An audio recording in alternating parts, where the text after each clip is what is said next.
আলো দিয়ে কাজ করি কারণ সহজ। এখন আমাদের এই যে লেভেল ঠিক আছে সেটা বুঝতে এই যে এসএফটি মানে সুইচ আছে না, এই এসএফটি আপনার চাপ দিয়া এই যে দেখেন পানির ভিতরে একটা সুইচগুলো তো আমরা জানি বড় সংখ্যা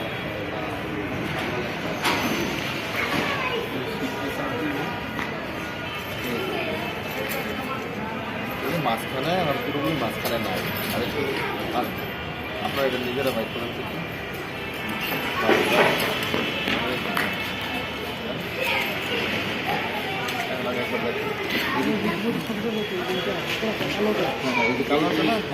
পানির বুঝতে এই ধরেন এই যে কালোটা এই উপর একটা তাহলে আমার এটা কি আরো মাঝে দরকার না মাঝার মধ্যে তিনটা দেখেন নাটের মধ্যে এটা ঘুরাইলে প্রচুর এই কালো যে মার্বেলটা নিজের আছে কোনটা সব আছে